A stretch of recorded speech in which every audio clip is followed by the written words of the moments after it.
चलो तो हम लोग क्या पढ़ने वाले हैं? इतिहास। आज हम लोग ऋग वैदिक कालीन जो भी वहाँ के लोगों का सामाजिक स्थिति, धार्मिक स्थिति, आर्थिक स्थिति, उद्योग व्यापार है ना, रहन सहन, इन सारे बातों को जान लिए है ना। आज हम लोग को जानना है उत्तर वैदिक कालीन लोगों के बारे में जानना है कि वे लोग का रहन सहन कैसा था, उन लोगों का राजनीतिक जीवन कैसा था, उन लोगों का धार्मिक जीवन कैसा था, उन लोगों का सामाजिक जीवन कैसा था, उन लोगों का राजनीतिक जीवन कैसा था। इन सभी बातों को हम लोग देखेंगे। ठीक है, चलो सबसे पहले हम लोग देखेंगे सामाजिक जीवन को। ठीक है, और उत्तर वैदिक कालीन विस्तार के बारे में देख चुके हैं कि उत्तर वैदिक कालीन हम लोगों को ग्रंथों से पता चला है कि ये लोग जो थे नर्मदा नदी को क्या लिखा गया? रेवा नदी, है ना। तो कहा जा सकता है कि जो आर्य लोग थे, उत्तर वैदिक कालीन आर्य जो लोग थे, उन लोगों का दक्षिणी विस्तार जो था रेवा नदी मतलब नर्मदा नदी तक हो चुका था। ठीक है, उसके बाद पश्चिम में तो हिमालय था ही, उत्तर में, और पश्चिम में अफगानिस्तान था ही, बच गया पूरब में। तो पूरब में उत्तर वैदिक कालीन साहित्य में सदा नीरा नदी का उल्लेख मिलता है ना। तो इसके बारे में लोग डिटेल से जाने थे, है ना। तो आज शॉर्टली जान लेते हैं कि सदा नीरा नदी का उल्लेख मिलता है, जिस वजह से हम लोग कह सकते हैं कि आर्य लोग उत्तर वैदिक काल तक बिहार तक इनका विस्तार हो चुका है। बिहार मतलब गंडक नदी बिहार में है, सदा नीरा का ही वर्तमान में गंडक है, तो गंडक नदी तो बिहार में है कि नहीं। चलिए तो आज हम लोग जानेंगे क्या, सबसे पहले लेते हैं वैदिक सभ्यता। वैदिक सभ्यता इसका काल क्या है बताओ तो? 1500 से 600 नहीं 1500 से 600 ईसा पूर्व, 1500 से 600 ईसा पूर्व पूरा वैदिक सभ्यता है। हम लोग इसको दो भागों में बांट कर पढ़ाया जाता है। बांटने का आधार क्या होगा? जाहिर सी बात है परिवर्तन हो, है ना। तो परिवर्तन के बदलाव के आधार पे वैदिक सभ्यता को या वैदिक काल को दो भागों में बांट कर पढ़ा जाता है। एक को क्या बोला गया है? पहले का है, इसलिए इसको बोला गया है पूर्व वैदिक काल, और ये बाद का है, इसको क्या बोला गया? उत्तर मतलब बाद उत्तर वैदिक काल। इसको ऋग वैदिक काल भी बोला जाता है, बता दिए थे, है ना। ऋग वैदिक काल, इसका काल देखा जाए तो क्या है? 1500 से लेके 1000 ईसा पूर्व, 100 लिख दिया, है ना, 1000 ईसा पूर्व।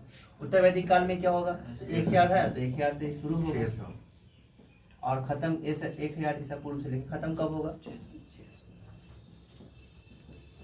इसके बाद भी यही लोग थे, है ना, लेकिन परिवर्तन हो गया, फिर से क्या हो जाएगा? एक बदलाव होगा।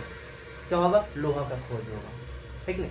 तो फिर या फिर कहा जा सकता है एक आंदोलन चलेगा। कैसा आंदोलन? धार्मिक आंदोलन, जिसमें बौद्ध धर्म, जैन धर्म, शैव धर्म, वैष्णव धर्म का क्या होगा? विकास होगा। इन सारी बातों को से परिवर्तन हुआ है, तो आगे हम लोग देखेंगे उसको। ठीक है, चलिए तो इसको हम लोग पूरा पढ़ चुके हैं। इन लोगों का सामाजिक स्थिति कैसा था देखे थे, धार्मिक स्थिति देखे थे, राजनीतिक स्थिति देखे थे, आर्थिक स्थिति देखे थे, सामाजिक स्थिति देखे थे, उद्योग धंधा व्यापार कला विज्ञान इन सारे चिकित्सा, इन सभी महत्वपूर्ण बातों को हम लोग अलग अलग डे में अच्छा से समझे, है ना। आज हम लोग क्या पढ़ेंगे? उत्तर वैदिक कालीन सामाजिक जीवन को पढ़ेंगे। सामाजिक जीवन कैसा था ये पढ़ना है कि नहीं? समझ में बताया या नहीं क्या हम लोग पढ़ना है? नॉर्मली समझिए। देखिए वैदिक काल, हड़प्पा सभ्यता के बाद जिस नवीन सभ्यता का विकास हुआ है उसे क्या बोला गया है? वैदिक सभ्यता। हड़प्पा सभ्यता का पतन हुआ है लगभग कहा जा सकता है 1750 ईसा पूर्व में, है ना। फिर उसके बाद कहा जाता है संक्रमण काल रहा होगा या एक नया सभ्यता का विकास होने में समय लगा होगा, जिसकी वजह से विद्वानों ने कहा कि 1500 से लेकर 600 तक के लोग जो थे वे आर्य लोग थे, जिस वजह से इनको आर्य सभ्यता बोला गया। इसमें वेदों की रचना हुआ है, जिसमें इसको वैदिक सभ्यता बोला गया है कि नहीं। आर्य लोग खुद को श्रेष्ठ कहते थे, जिस वजह से इसको श्रेष्ठ जनों की सभ्यता भी से कहा जाता है। बात समझ में आ रही है कि नहीं? चलिए तो यही है कि यहाँ के लोगों के बारे में हम लोग जानते हैं। ठीक है, जब हड़प्पा सभ्यता का खोज नहीं हुआ था तो हमारे भारत के जो इतिहासकार जो थे, जो भारत में जो थे, अंग्रेज भी, सभी लोग अंग्रेज, उस वक्त तो भारत में अंग्रेज ही थे ना, तो अंग्रेज का इतिहासकार या भारतीय इतिहासकार हड़प्पा वैदिक सभ्यता को ही सबसे प्राचीन सभ्यता मानते थे। ठीक है, हड़प्पा सभ्यता का खोज हुआ, है ना। खोज के बाद जाने कि हमारा भारत के इतिहास वैदिक सभ्यता के इतिहास से भी पुराना है कि नहीं, जिस वजह से सब लोग वैदिक हड़प्पा सभ्यता को प्राचीन माना है और ये इसके बाद ठीक है। दूसरा कहा जा सकता है ये सभ्यता है, ठीक है। चलिए, तो हम लोग पूर्व वैदिक या ऋग वैदिक काल को पढ़ लिए। आज हम लोग को क्या पढ़ना है? उत्तर वैदिक काल को पढ़ना है, ठीक है। कोशिश कीजिए समझने की, ठीक है। और बेहतर यह होगा कि पहले वाला आप लोग ऋग वैदिक कालीन का वीडियो देख लीजिएगा, ठीक है, ठीक है। यह क्लास में रिपीट कर देंगे छुट्टी को। चलिए, तो सबसे पहले हम लोग क्या देखेंगे? हम लोग को देखना है उत्तर वैदिक काल, जो है 1000 से लेके 600 ईसा पूर्व। इसके इतिहास को हम लोग देखेंगे कि यहाँ के लोगों का सामाजिक जीवन कैसा था, सामाजिक जीवन कैसा था। पहला ये पॉइंट बस समझ में। देखिए, ऋग वैदिक काल से अगर तुलना किया जाए तो उत्तर वैदिक काल के जो लोग थे, इन लोगों का सामाजिक जीवन जो था उसमें काफ़ी जटिलताएं आ गई थी। जटिलताएं मतलब कहा जा सकता है काफ़ी परेशानी या काफ़ी बुराइयां इसमें समाहित हो गई। पहले हम बता चुके थे कि ऋग वैदिक काल में जो था, वे लोग में पूजा पाठ करने का, या कहा जा सकता है संस्थाएं थी। 3 संस्थाएं थी, विदत, समिति और सभा। इन सभी में महिलाओं को समान अधिकार था, और भी सभी लगभग सभी महत्वपूर्ण कार्य में महिलाएं जो थी उनका अधिकार समान था, ठीक है। लेकिन इस वक्त क्या हुआ कि महिलाओं को सभी अधिकारों से वंचित रखा गया, मतलब बंद कर दिया उसको, महिलाओं को, है ना, सब अधिकार पे रोक लगा दिया। इन सभी को हम लोग देखेंगे। तो कहा जा सकता है कि ऋग वैदिक कालीन से अगर तुलना किया जाए तो उत्तर वैदिक कालीन जो समाज थी उसमें काफ़ी बुराइयां या जटिलताएं आ गई थी, ठीक है। यहाँ का जो समाज था 4 वर्णों में विभाजित, 4 वर्णों में विभाजित। कितने वर्णों में विभाजित था? 4 वर्णों, ठीक है। लिख देते हैं, इस वक्त का समाज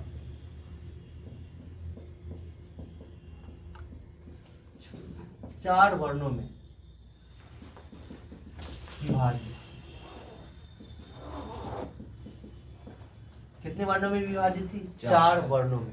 अब देखिए, अब एक सवाल बनता है सर कि ऋग वैदिक काल में भी तो 4 वर्ण था कि नहीं था? कौन कौन था? ब्राह्मण था, ब्राह्मण, क्षत्रिय था, शूद्र, वैश्य था, शूद्र, और क्या था? शूद्र। इस वक्त भी 4 है, लेकिन क्या है देखिए, ऋग वैदिक काल में एक परिवार है, ठीक है, लेकिन उसका मान लेते हैं कि 4 परिवार में 4 लोग हैं, चारों का अलग अलग रुचि है ना। जैसे कि एक बेटा का रुचि है, मान लेते हैं कि बिजनेस करना, तो वो वैश्य कहलाएगा। क्या बता चुके थे? वैश्य मतलब बिजनेस करने वाला, तो वो क्या कहलाएगा? वैश्य कहलाएगा।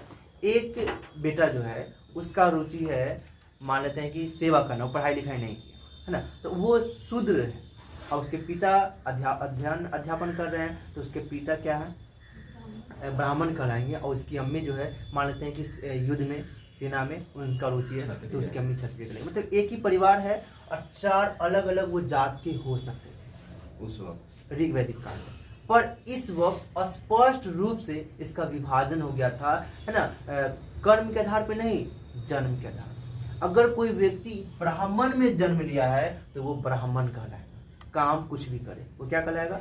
ब्राह्मण कहलाएगा। अगर कोई व्यक्ति क्षत्रिय में जन्म ले लिया है तो क्या कहलाएगा? क्षत्रिय कहलाएगा। कोई भी काम करे क्या कहलाएगा? वो क्षत्रिय।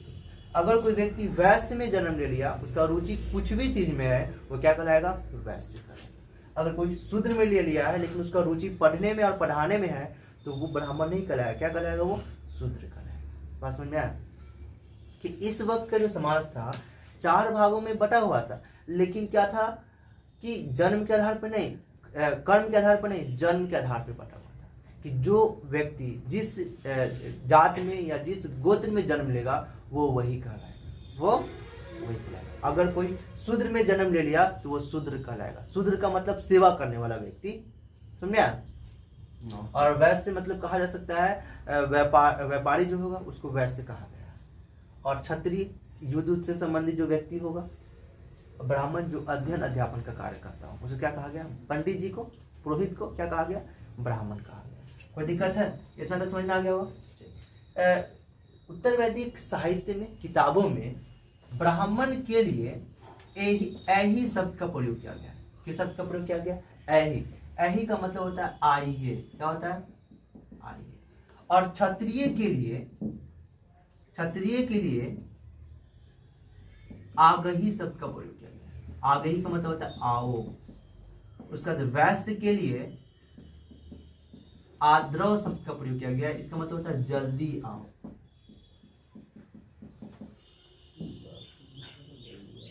ठीक है। उसका शूद्र के लिए आधाव शब्द का प्रयोग किया गया है। इसका मतलब होता है दौड़ कर आओ। दौड़ कर आओ।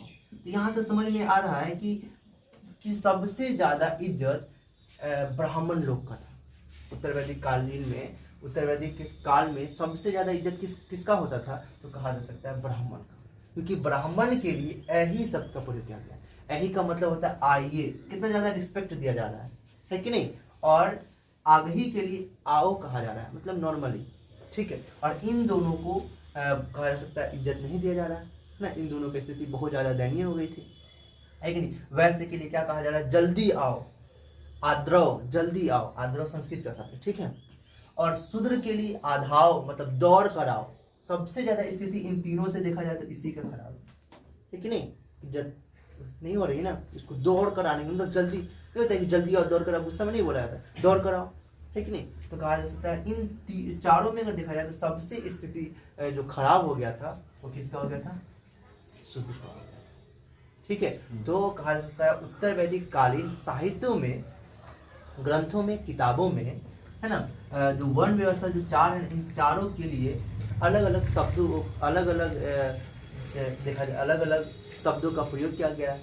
ब्राह्मण के लिए ऐही, अब ऐसा नहीं कि आइए एक यही शब्द, बहुत सारे शब्द होंगे जिससे लगता होगा कि हाँ इज्जत का बोध हो रहा है ज्यादा, सबसे ज्यादा, इन तीनों से ज्यादा इज्जत का बोध हो रहा है। एक उदाहरण के रूप में बता दिया गया है कि ब्राह्मण के लिए ऐही मतलब आइए शब्द का प्रयोग किया गया है।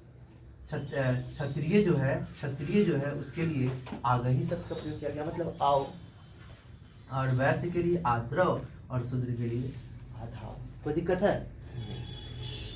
उसके बाद देखिए कि उत्तर वैदिक साहित्य में, किताबों में इन तीनों को द्विज कहा गया है। क्या कहा गया है? द्विज। मतलब ये तीनों जो है 2 बार पृथ्वी पर जन्म लेंगे। ये तीनों जो है पृथ्वी पर 2 बार जन्म लेंगे।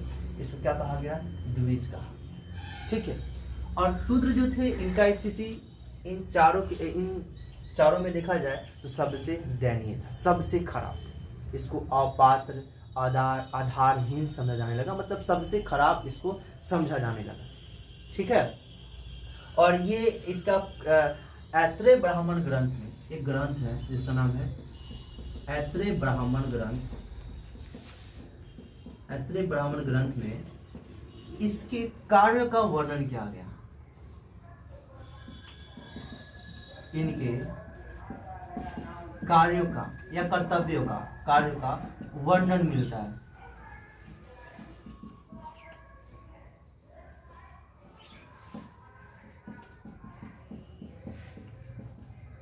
ऐत्रेय ब्राह्मण ग्रंथ में इनके कार्य का वर्णन मिलता है कि वैश्य जो है, वैश्य मतलब जो व्यापार करने वाले जो समूह हैं, वे लोग टैक्स मतलब कर जो है ब्राह्मण और क्षत्रियों को देते हैं।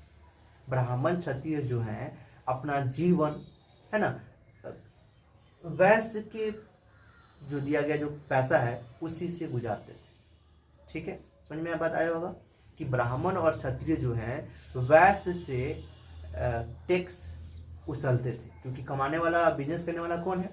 वैश्य। तो वैश्य से क्या करते थे कि ये दोनों कौन कौन, ब्राह्मण और क्षत्रिय, पैसा उछलते थे और उन्हीं पैसा से अपना गुजारा करते थे। ठीक है। और इसके बारे में बताया गया, किसके बारे में? शूद्र के बारे में बताया गया है कि जो तीनों है ना, ये तीनों, इन तीनों का सेवा करता है। क्या करता है? सेवा करता है। किसमें बताया गया है? ऐत्रेय ब्राह्मण ग्रंथ, ऐत्रेय ब्राह्मण ग्रंथ। ठीक है। चलिए, बात समझ में आया है? कोई दिक्कत यहाँ तक है? समझ में आ गया होगा? कोई दिक्कत नहीं। और जो शूद्र थे, शूद्र के बारे में देखा जाए तो शूद्र को उपनयन संस्कार करने का अधिकार नहीं था। हम बताए थे जब हम लोग ऋग वैदिक कालीन इतिहास पढ़ रहे थे तो उसमें क्या था, उपनयन संस्कार के बारे में देखे। उपनयन संस्कार क्या होता है? कोई भी व्यक्ति गुरुकुल में मतलब स्कूल में जाके शिक्षा प्राप्त करता था ना टीचर से, वही एक संस्कार पूरा हो जाता था, उसी को बोला गया उपनयन संस्कार। जैसे कोई व्यक्ति मरता है उसको हम लोग क्या बोलते हैं, अंतिम संस्कार। अंतिम मतलब लास्ट का संस्कार, उसका पूरा जिंदगी जब जन्म से लेके मर गया पूरा संस्कार होते होते लास्ट में जब वो डेथ हो गया तो उसका पूरा अंतिम संस्कार मुकम्मल हो गया, अंतिम हो गया, खत्म हो गया। अब तो कोई संस्कार नहीं कर सकता, कोई काम नहीं कर सकता। उसी तरह एक 11वां संस्कार है, ठीक है, ब्राह्मण धर्म के अनुसार 11वां एक संस्कार है ब्राह्मण, यह कहा जा सकता है उत्तर वैदिक कालीन साहित्य या ग्रंथ के अनुसार 11वां जो संस्कार है उपनयन संस्कार है। 11वां संस्कार का नाम क्या है, उपनयन संस्कार। इसका मतलब क्या होता है, गुरुकुल में जाकर स्कूल में जाकर शिक्षक से शिक्षा प्राप्त करना, क्या कहलाता है, उपनयन संस्कार कहलाता है।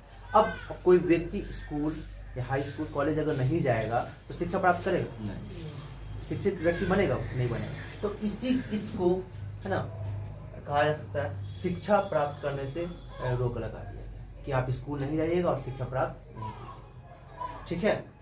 तो अब ये शिक्षा प्राप्त नहीं करेगा तो कुछ जानेगा ही नहीं। देखो जैसे कि देखो ना गांव में गांव के जो कहा जा सकता है मिस्त्री जो होते या ठेकेदार जो होते या राजमिस्त्री जो होते जो घर बनाते हैं, और एक शहर का जो मिस्त्री, दोनों में अंतर होता है। गांव वाला क्या हुआ, देख देख के सबसे सीखा और वो घर बनाया, और शहर में क्या होता है वो पढ़ाई करता है, थ्योरी हो प्रैक्टिकल हो सब कुछ मुकम्मल से करता है, ट्रेनिंग करता है, तब वो घर बनाता है। अच्छा किसका होता है, शहर वाला का। और वो इंजीनियर कहलाता है, और गाँव वाला क्या कहलाता है, राजमिस्त्री कहलाता है। कैसे, क्योंकि ये देख के सीखा है कि नहीं, सीखा है, पर ये क्या पढ़ाई नहीं किया है, ये देख के सीखा है, जो देखा वही सीखेगा।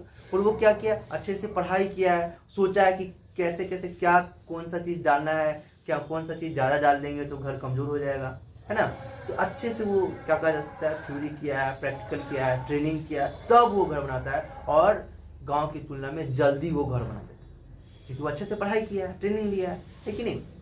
तो वही तो इन लोगों का क्या पढ़ाई से ही दूर रख दिया गया। तो ये कुछ जानेगा कि सही क्या गलत क्या जान पाए नहीं, तो पढ़ाई बहुत ज़्यादा जरूरी है कि नहीं हर मामले में, ठीक है। चलिए कोई देख के सीखता है, अब कोई करता है प्रैक्टिकल थ्योरी पूरा ट्रेनिंग करता है तो वो ज़्यादा जानेगा ना, है कि नहीं। कोई एक्सपेरिमेंट करेगा तो वो ज़्यादा जानेगा ना। तो शूद्र जो थे इनको उपनयन संस्कार करने का अधिकार नहीं था, और ये 11वां संस्कार। 10वां संस्कार है विद्यारंभ। विद्या मतलब कोई भी व्यक्ति जब क या कहा जाता है कोई भी अक्षर पढ़ना सीखता है ना उसको बोला जाता है विद्यारंभ संस्कार।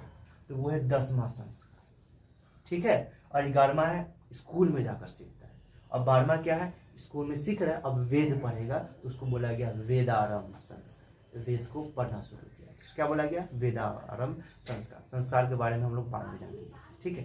चलिए तो ये खास है जान लीजिए कि इन लोगों को शूद्र लोगों को उपनयन संस्कार करने से रोक लगा दिया, ठीक है। और महिलाओं लोग को भी, कि महिलाएं जो है वो भी उपनयन संस्कार नहीं करेगी, ठीक है। जो ब्राह्मण जो लोग थे, अब इस काल में क्या हुआ सभी जो, अब इस काल के बारे में हम लोग राजनीतिक जीवन जब पढ़ेंगे तब जानेंगे, लेकिन नॉर्मली जान लीजिए कि राजा जो लोग थे वो लोग कई तरह के यज्ञ करते थे। युद्ध में जीतते थे तो यज्ञ करते थे, अपना शक्ति को दिखाना है तो यज्ञ करते थे, है कि नहीं। गद्दी कहा जा सकता है चेंज होता था तो भी क्या करते थे यज्ञ करते थे। तो बहुत जैसे कि राजसू यज्ञ, उसके बाद अश्वमेध युद्ध, लेकिन अपना क्षेत्र को विस्तार करने के लिए अश्वमेध युद्ध था। बहुत सारे युद्ध ये लोग अर्पण करते थे, ठीक। तो यज्ञ अर्पण करते थे। तो जिस वजह से कहा जा सकता है उत्तर वैदिक कालीन जो समाज है इसमें यज्ञों का कहा जा सकता है, यज्ञ अनुष्ठान करने का बहुत ज़्यादा कहा जा सकता है, बहुत राजा महाराजा बहुत लोग करते थे, जिसकी वजह से पूरे समाज में यज्ञों के संबंध में सब लोगों का रुचि या लगाव बहुत ज़्यादा था,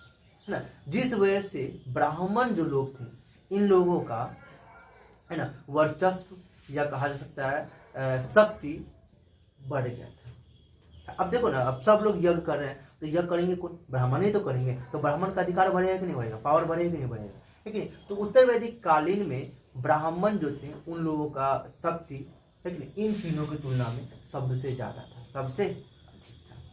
बात समझ में आया? क्योंकि वो यज्ञ करते थे, पूजा पाठ करने का कार्य ब्राह्मण लोग करते थे। अब पूजा पाठ सभी लोग करेंगे, ठीक है नहीं, जिस वजह से ब्राह्मण लोग का वर्चस्व पूरी तरह से स्थापित हो गया था उत्तर वैदिक कालीन में। कोई दिक्कत यहाँ तक में किसी को दिक्कत है? यहाँ तक नहीं। अब हम लोग स्त्री के बारे में जाने, महिला के बारे में जाने, महिलाओं की स्थिति के बारे में जाने।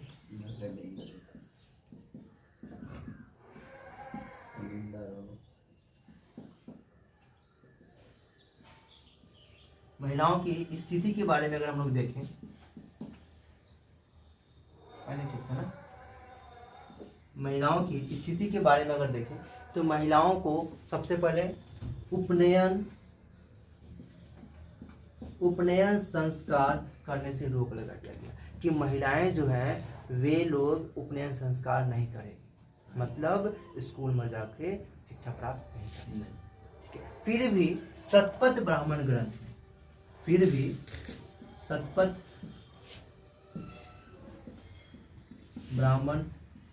ग्रंथ में कुछ विदुषी महिलाओं का उल्लेख मिलता है।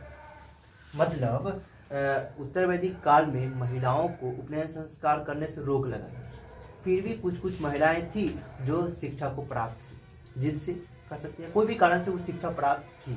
अब शिक्षा प्राप्त की तो बहुत ज़्यादा पढ़ लिख ली वो, है ना, तो उसको क्या विदुषी कहा गया उसको, क्योंकि लड़का बहुत ज़्यादा अगर पढ़ता है पुरुष, उसको क्या कहा गया? ऋषि मुनि कहा गया। और कोई अगर लड़की या महिला पढ़ती है उसको क्या कहा गया? विदुषी कहा गया। फिर भी इसको विदुषी कहा गया। तो शतपथ ब्राह्मण एक ग्रंथ है, किताब है, तो शतपथ ब्राह्मण ग्रंथ में, है ना, कुछ विदुषी महिलाओं का उल्लेख किया गया है, जैसे कि गार्गी, उसके बाद देववती, उसके बाद गृहीता, उसके बाद गंधर्व, ठीक है, इन सारे महिलाओं का उल्लेख मिलता है किसमें? शतपथ ब्राह्मण ग्रंथ। ये सब कौन है? विदुषी। कौन है ये लोग? विदुषी, ठीक है। सही है, अन्य लिखिए। आता किसी को दिक्कत है? ठीक है। हाँ, मैत्रेयी, ठीक है। और भी है आदि, और भी महिलाओं का उल्लेख मिलता है शतपथ ब्राह्मण ग्रंथ में, पर ये प्रमुख है, ये सब एग्जाम में आते हैं, ठीक है। तो बता दीजिएगा, गौरगी, देववती, गृहीता, गंधर्व, मैत्रेयी, ये महिलाएं जो थी उत्तर वैदिक कालीन विदुषी थी, ठीक है। अब ऋग वैदिक कालीन विदुषी के बारे में पूछा जा सकता है, तो बता दीजिएगा क्या था? अपाला, लोपामुद्रा, विश्वारा, इन सारी बातों को बताया गया है ना, तो उसको भी देख लीजिएगा आप अच्छे से। महिला सब, हाँ, ये सब महिला का नाम है। यहाँ तक महिला का क्या नाम? ये लोग क्या थी? बहुत ज्यादा ज्ञानी थी, कहा जा सकता है, बहुत ज्यादा पढ़ी लिखी थी। रोक लगा दिया गया था, फिर भी ये लोग पढ़ी थी, तो इसका उल्लेख शतपथ ब्राह्मण ग्रंथ में किया गया। एक किताब का नाम कहा जा सकता है। इस किताब, अब ये क्या, इस सारे बातों को हम लोग पढ़ चुके हैं, अच्छे से जान चुके हैं। हाँ, इसको पढ़ने में समय लगेगा, इसको जानने, क्योंकि पढ़ चुके हैं, तो नॉर्मली थोड़ा सा बता दिए शतपथ ब्राह्मण ग्रंथ। अब ये कहाँ से आया, क्या है ये, इन सारी बातों को हम लोग देख चुके हैं, कि नहीं? जब हम साहित्यिक स्रोत पढ़े थे तभी। तो समझिए, नॉर्मली किताब है शतपथ ब्राह्मण ग्रंथ में गौरगी, देववती, गीता, गंधर्व, मैत्रेयी, इन सारी महिलाओं का, विदुषी महिलाओं का उल्लेख किया गया है, ठीक है। बात समझ में आया या नहीं आया? इसमें शतपथ ब्राह्मण ग्रंथ, यहाँ पे कोई दिक्कत नहीं। स्थिति के बारे में देखा गया कि इन लोगों को पैतृक संपत्ति, ठीक था, पैतृक संपत्ति से भी अधिकार छीन। पैतृक मतलब पिता की संपत्ति। देखिए, हार्ड जो वर्ड रहेगा ना, उसको छोड़ेंगे नहीं, उसको जानेंगे। अगर खुद से बुक पढ़ना पड़े और हार्ड वर्ड रहे फिर तो पढ़ नहीं पाएंगे, इसलिए जितना हार्ड वर्ड हो उतना हम लोग सीखेंगे उसको, ठीक है, ताकि किताब पढ़े तो समझ में आए कि हाँ ये तो पैतृक है, इसका मतलब पता है, ठीक है। तो पैतृक संपत्ति, इसका मतलब पिता का जो भी संपत्ति था ना, तो ऋग वैदिक कालीन जब हम लोग पढ़े थे, तो ऋग वैदिक कालीन जब हम लोग कहा जाता है इतिहास पढ़े थे, उसमें जाने थे कि लड़कियों को या महिलाओं को पिता की संपत्ति में लड़का की तुलना में समान अधिकार था, मतलब अधिकार था, ठीक है। मतलब पिता की जो संपत्ति है महिला भी उसमें से ले सकती थी, ठीक है। लेकिन उत्तर वैदिक कालीन में क्या हुआ, पिता की संपत्ति में सिर्फ उसके बेटे का अधिकार होगा, बेटी का अधिकार छीन गया। अच्छा, बेटा ना रहता तब बेटा नहीं रहेगा तो उसकी बेटा नहीं रहेगा तो जाहिर सी बात है बेटी लेगी, नहीं तो भाई वो ले लेगा। ठीक है, मतलब मान लेते हैं कि कहा गया है नॉर्मली कि जो उसकी बेटी है या जो भी उसकी अम्मी जो है उनको अधिकार नहीं दिया जाएगा उसकी संपत्ति जो उसके पिता का संपत्ति उसमें अधिकार नहीं देगा। अगर नहीं है तो वो लेगी, नहीं तो भाई ये सब हो सकता है तो छीन लेगा। समझ में बात आई? मतलब महिलाओं का स्थिति अच्छी नहीं थी इसमें। ठीक, इस वक्त यहाँ तक समझ में बात आया। और संस्थाओं में भी भाग लेने का अधिकार नहीं था। जैसे कि हम लोग पढ़े थे ऋग वैदिक काल में 3 संस्थाएं थी। ठीक है, पहला संस्था विदत, सभा, समिति, 3 संस्था था ना। तो विदत तो सबसे प्राचीन था, ठीक है। सभा और समिति बाद में बना था ऋग वैदिक कालीन में, ठीक है, देख चुके लोग को इस सबको, है ना। तो विदत का तो उत्तर वैदिक कालीन में उतना इसका कहा जा सकता है नाम ज्यादा नहीं था। 2 गो महत्वपूर्ण था उत्तर वैदिक कालीन, ठीक है, सभा और समिति। ठीक है, पता है सभा समिति का क्या कार्य था ऋग वैदिक काल में? मतलब 1000 है ना, ये मतलब 1500 से लेके 1000 के बीच में सभा और समिति नामक संस्था का क्या अधिकार था, क्या पावर था, ये क्या कर सकता था? तो बता चुके थे कि राजा को भी गद्दी से हटा सकते और राजा को गद्दी दिलाने का भी काम नहीं करता, इन्हीं 2 संस्थाओं का था कि नहीं था, बता चुके थे। लेकिन इस वक्त उत्तर वैदिक काल में इसका ये संस्था थी पर नाम मात्र, मतलब इसका कोई पावर नहीं था कि राजा को गद्दी दे या राजा को हटाए, इसका पावर सब छीन गया। हाँ, लेकिन संस्था थी और इस संस्था में अमीर लोग भाग लेते थे। मतलब महिलाओं को इन दोनों समिति में तो अधिक, सभा में तो ऋग वैदिक काल में भी अधिकार नहीं था। ऋग वैदिक काल में भी महिलाओं को सभा में भाग लेने का, मतलब सभा नामक जो संस्था है उसमें शामिल होने का अधिकार नहीं था। ठीक है, और उत्तर वैदिक काल में समिति से भी अधिकार छीन गया। ठीक है, इससे भी अधिकार छीन गया। किसका? महिला।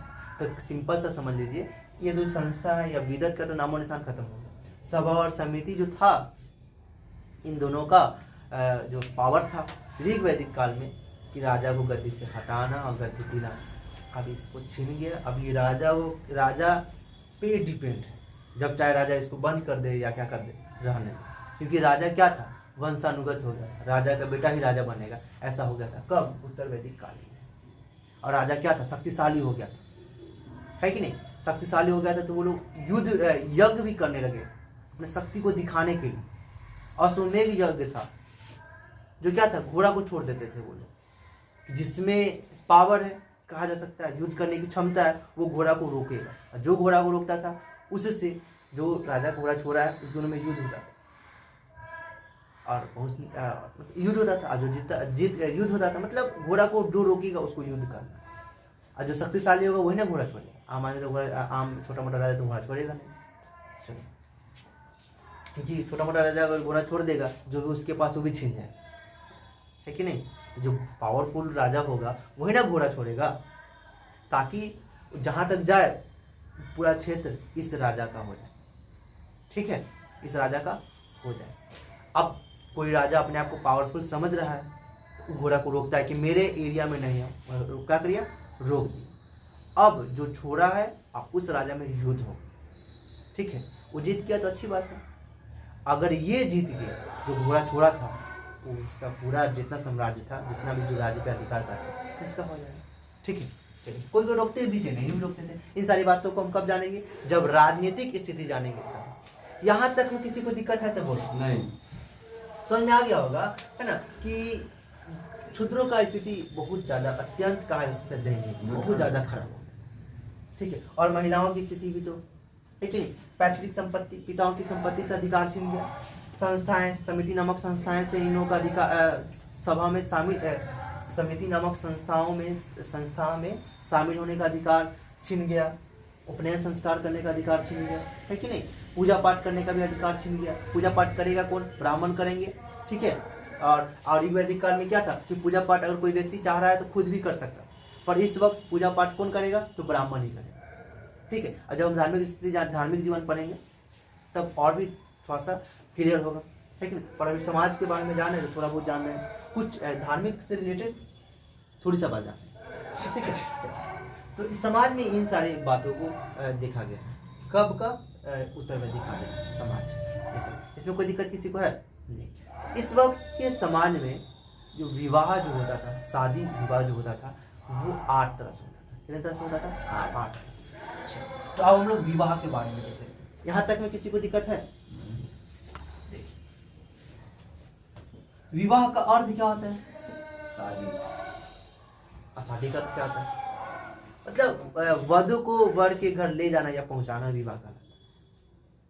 कन्या को हाँ, लड़की को लड़का के घर ले जाना। लड़की मतलब यहाँ पे ये नहीं बुआ घर वाला नहीं, मतलब कहा जा सकता है कन्या को, है ना, कहा जा सकता है उसके वर के यहाँ ले जाना या पहुंचाना विवाह। मनुस्मृति नामक एक ग्रंथ है, मनुस्मृति नामक एक ग्रंथ है जिसमें 8 तरह के विवाहों का उल्लेख किया है। मतलब उससे हमको यह पता चलता है कि उत्तर वैदिक काल में 8 तरह से विवाह होता था। कितने तरह से विवाह होता था? 8। पहले 8 का नाम लेते हैं। पहला है ब्राह्म विवाह, दूसरा है दैव विवाह, तीसरा है आर्ष विवाह, चौथा जो है प्रजा प्रजापत्य विवाह। 8 तरह से विवाह होता है। 8 विवाह नहीं होता, 8 तरह, 8। हाँ भाई नाम भी कहा सर। उसके बाद क्या है? 8 तरह से हाँ। उसके बाद क्या है? असुर विवाह। उसके बाद गंधर्व विवाह, गंधर्व विवाह। उसके बाद क्या है? पिशाच, पिशाच।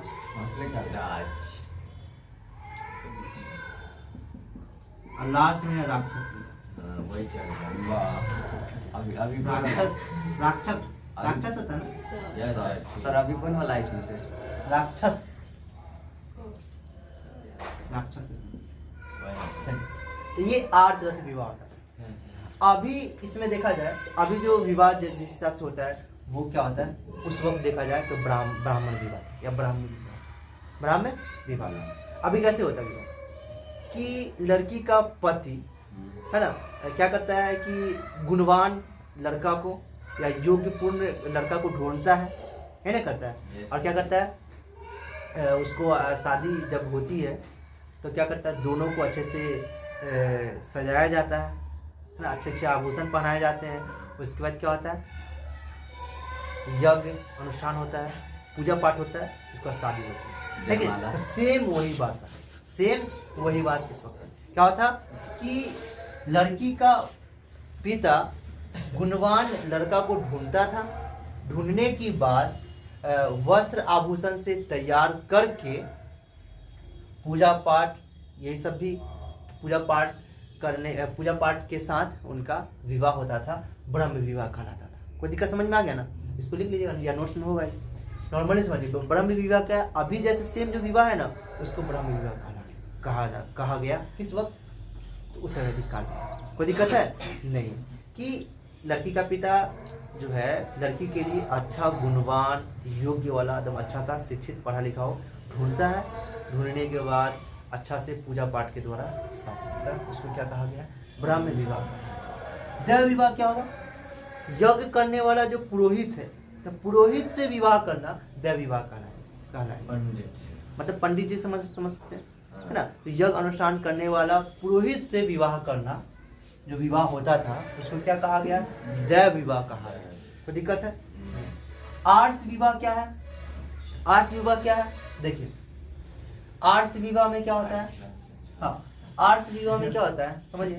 देखिए, आर्ष विवाह में क्या होता है कि लड़की दहेज है ना, दहेज अभी जो होता है ना उसका सेम उल्टा लड़की वाला क्या करता था, लड़के वाले से एक जोड़ा बैल या गाय लेते थे। अब लेते थे क्यों? तो वही यज्ञ करने के लिए। उसके बाद जो शादी होती थी उस शादी को बोला गया आर्ष विवाह। कोई दिक्कत है? उल्टा था, है ना। अब वो लेते थे क्यों? क्योंकि पुरोहित शादी ब्याह करने के लिए तो पंडित जी चाहिए ना, तो पंडित जी को देने के लिए हो सकता है इस वजह से लेते होंगे ना। इसको क्या कहा गया? आर्ष विवाह कहा गया। फिर से समझ लीजिए, दहेज का जो है उसका सेम उल्टा। आर्ष विवाह किसे कहते हैं, क्या था, तो बता दीजिएगा कि लड़की का, कन्या का, है ना, कन्या का जो पिता है वर के,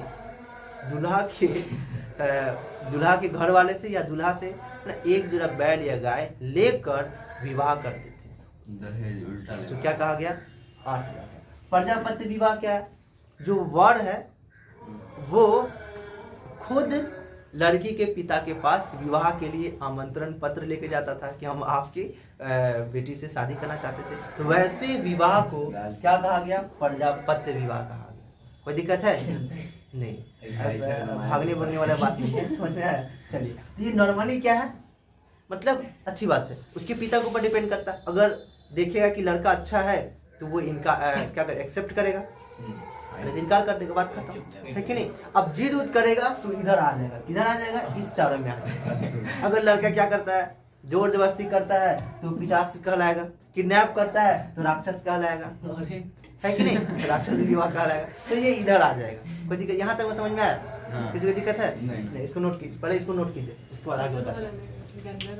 सर जी तो चलिए समझिए, देखिए, तो ब्राह्मण विवाह समझ में आ गया, दैव विवाह समझ में आ गया, आर्ष विवाह समझ में आ गया, प्रजापत्य विवाह समझ में आ गया। ठीक है, अब हम लोग क्या जाना? असुर, गंधर्व, पिशाच, राक्षस।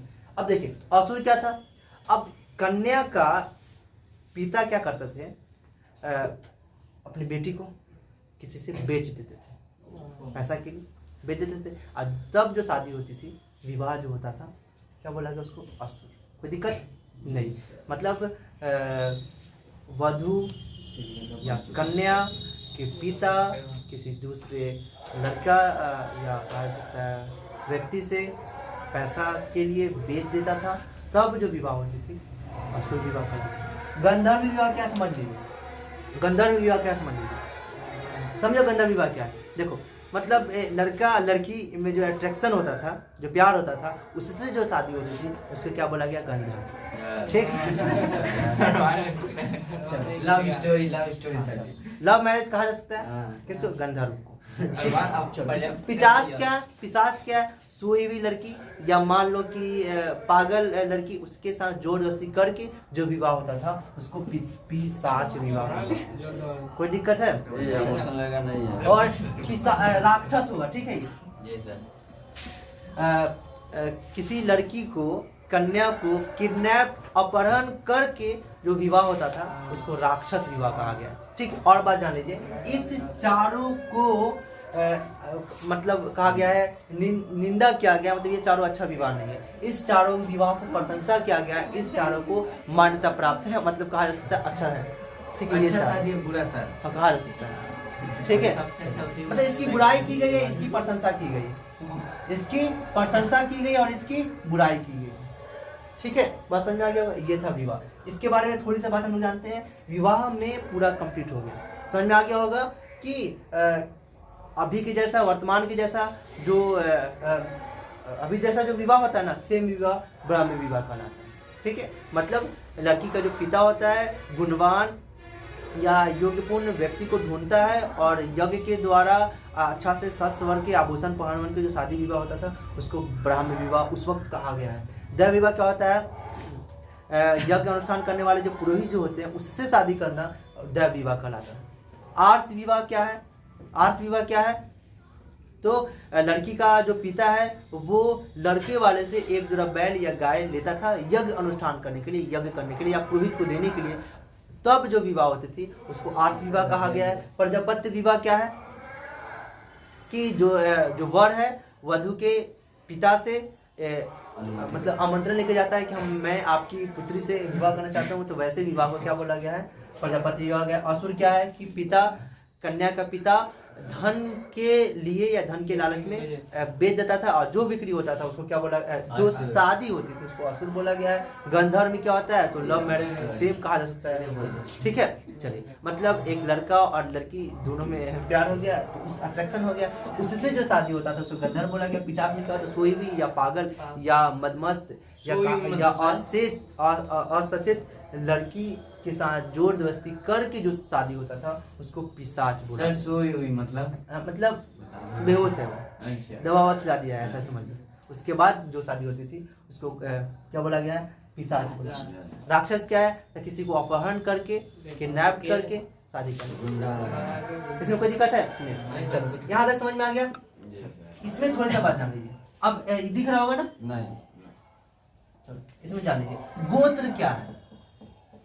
गोत्र देखिए ऋग्वेद काल में, ऋग्वैदिक कालीन में गोत्र का मतलब होता था एक जगह पे एक जाति के लोग रहते थे, उसको बोला गया गोत्र। एक जगह पे एक समूह के रहने वाले लोगों को एक गोत्र कहा गया। कोई दिक्कत नहीं।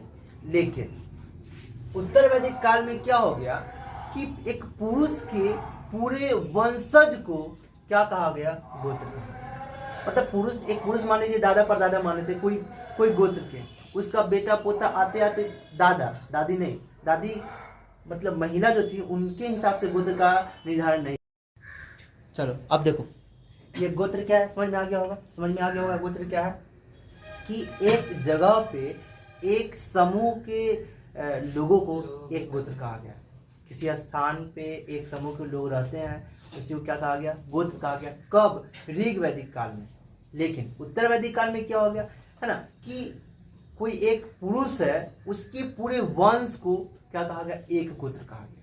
ठीक है, तो अब पहले भी तो कहा जा सकता है गोत्र का निर्धारण इसी हिसाब से होता था, लेकिन अब क्या हुआ? एक पुरुष के अनुसार गोत्र का निर्धारण होगा।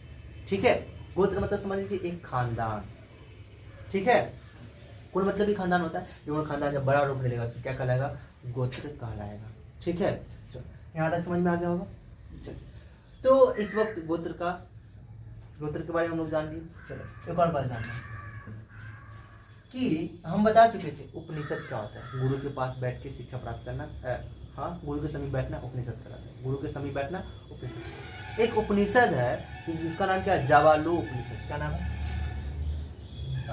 उपनिषद की संख्या 108 है ना? कितना है उपनिषद की संख्या? याद नहीं। जावालो उपनिषद में सर्वप्रथम ज्वालो उपनिषद में सर्वप्रथम 4 आश्रम का उल्लेख है। कितने आश्रम का उल्लेख है? 4 आश्रमों का उल्लेख। 4 आश्रम मतलब बताया गया कि एक व्यक्ति जो है उनको अपनी जिंदगी को गुजारने के लिए 4 आश्रम मतलब गुजारने की जगह गुजारना हो, अपनी जिंदगी को पूरा करने के लिए 4 बातों को मानना होगा। ठीक है, पहला क्या है? पहला वो कैसा जीवन जिएगा? तो ब्रह्मचार्य जीवन।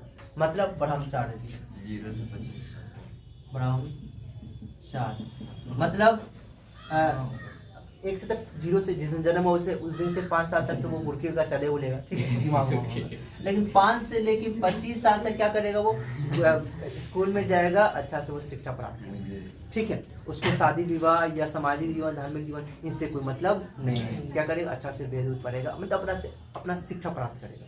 ठीक है, बाहरी उसको कोई टेंशन नहीं लेना। हाँ चलिए, फिर उसके बाद उसका क्या है? गृहस्थ जीवन 25 से लेके 50 तक में क्या करना है? शादी ब्याह करना है, उसको अपने परिवार को देखरेख करना है ना, परिवार को चलाना है, और भी कोई दिमाग लगाना है, पढ़ाई लिखाई नहीं करना है इसके हिसाब से। उसके बाद धार्मिक कार्य नहीं करना है, सामाजिक को भी देखरेख नहीं करना, अपना परिवार के लिए जीना मरना है, समझ लो सिंपल सी बात। इसके बाद वानप्रस्थ। नहीं सर, सामाजिक जीवन।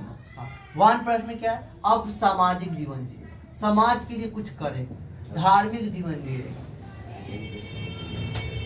है ना। सामाजिक जीवन जिएगा, अब धार्मिक जीवन जिएगा, मतलब पूजा पाठ करेगा, समाज में देख रेख करेगा कि कहाँ पे क्या है, कौन लोग पढ़ रहे हैं नहीं पढ़ रहे, क्या कर रहे हैं, है ना, कहाँ पे बुराइयां हैं, कहाँ पे सुधारने की जरूरत है, इन सारे बातों को देखिएगा। कब? तो वो क्या करेगा?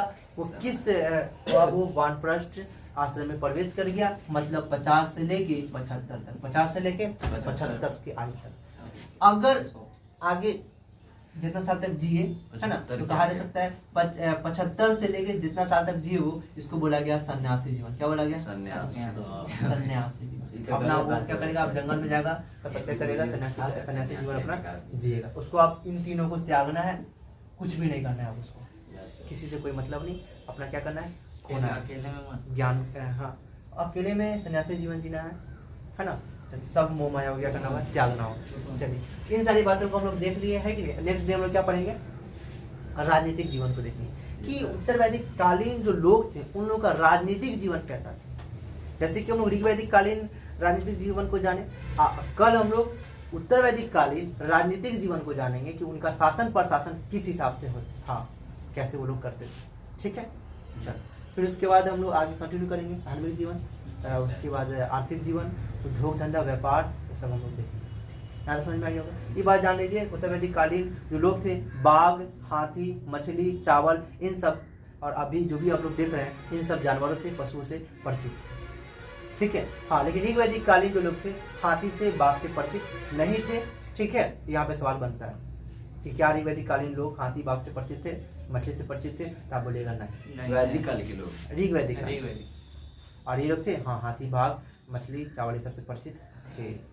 और हड़प्पा सभ्यता के लोग गाय से परिचित नहीं, परिचित गाय को जानते होंगे लेकिन गाय के महत्व से परिचित नहीं। तो कैसे बोल सकते हैं? ठीक है, चलो, हाँ, अब क्योंकि खास बात है ना कि देखो ना, गाय को वो लोग नहीं जानते, हड़प्पा सभ्यता गाय इतना महत्वपूर्ण है। जी सर। चलो, तो यहाँ से सवाल बन सकता है। ठीक है, ये उम्मीद करते हैं पूरा समझ में आ गया होगा अच्छा से। ठीक है, चलिए, एक विवाह में, और विवाह में जान लीजिए, विवाह में और भी विवाह होता है। विवाह में क्या होता है कि अंतर विवाह होता है। अंतर विवाह मतलब एक ही गोत्र, एक ही जाति, एक ही नस्ल में विवाह होता है, उसको अंतर विवाह कहा गया है। मतलब एक एक जात में, लड़का इस जात का, लड़का उसी जात का, सेम जात का। सवाल करेगा। अच्छा जी, जब भाग के शादी करेगा धर्म में आएगा क्या सर? धर्म में आएगा। अगर भाग के शादी करेगा तो हाँ, राक्षसवाला में आ जाएगा। उसी में आ जाएगा ना, नहीं इसी में, दोनों को मर्जी रहेगा ना, दोनों का मर्जी ना है। आशीष दिमाग लगाया। देखो समझो क्या बता रहे थे। हाँ, अंतर विवाह भी होता था, मतलब एक ही गोत्र का है, एक ही नस्ल का है, एक ही जाति का है, उसमें विवाह होता है, उसको अंतर विवाह कहा गया। अब बहिर्विवाह भी होता था, मतलब एक गोत्र से किसी दूसरे गोत्र में विवाह होता था, उसको बहिर्विवाह कहा गया। एकल विवाह भी होता था, मतलब आदमी एक शादी भी कर सकता था। बहु विवाह भी होता था, एक आदमी बहुत शादी भी कर सकता था। ठीक है, बहुपति प्रथा भी था, या बहुपति विवाह भी होता था, मतलब एक कोई लड़की चाहता था बहुत पति को, बहुत सारे लड़का से शादी कर सकता है, बहुत सारे लड़का शादी कर सकता है। ठीक है, उसके बाद क्या है कि अगर कोई लड़का है तो बहुत सारी कन्या से शादी कर सकते थे। ठीक है, हम लोग में चार है ना सर। हाँ, चुप रहो। चलो, उसके बाद क्या है, उसके बाद अनुलोप विवाह है, जिसके बारे में हम लोग बता चुके हैं ऋग वैदिक काल में। उसके बाद प्रतिलोम, अनुलोम प्रतिलोम, खास है, अनुलोम प्रतिलोम, प्रतिलोम उल्टा होगा इसका। ठीक है, प्रतिलोम। अनुलोम में क्या था कि उच्च लड़का अमीर होगा, लड़की गरीब, नॉर्मली समझ लो, और वैसा विवाह को अनुलोम। और प्रतिलोम, लड़की अमीर लड़का गरीब, ऐसे, लेकिन ऐसे लिखा नहीं होगा, लिखा होगा इसमें उच्च श्रेणी का वर और निम्न श्रेणी की कन्या, वैसे विवाह को अनुलोम। प्रतिलोम को क्या होगा, उच्च श्रेणी की लड़की होगी, कन्या होगी, और निम्न श्रेणी, मतलब श्रेणी मतलब समझ ना, टाइप समझ लो, क्या हो गया, क्या हो, कौन होंगे, वर होगा, ऐसे विवाह को बोला जाएगा अनुलोम विवाह। इन सारे विवाह को हम लोग देख लिए, कोई दिक्कत यहाँ तक है नहीं। और ये बहुत सारे प्रथा है, नियोग प्रथा था, उसके बाद बहुत सारे प्रथा है, सारी बातों को हम लोग देखेंगे, है ना, कौन कौन प्रथा था, कौन कौन प्रथा नहीं था। आज हम लोग सिर्फ सामाजिक जीवन को देख लिए।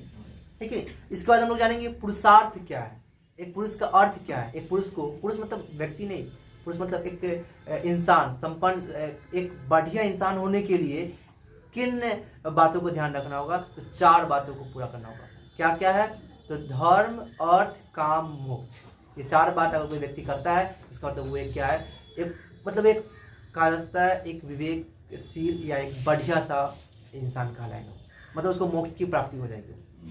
ठीक है, 4 करता है कौन, धर्म। धर्म का मतलब नहीं है, नहीं हिंदू मुस्लिम ये सब धर्म नहीं, धर्म का मतलब कर्तव्य होता है, या कहा जा सकता है अच्छा व्यवहार।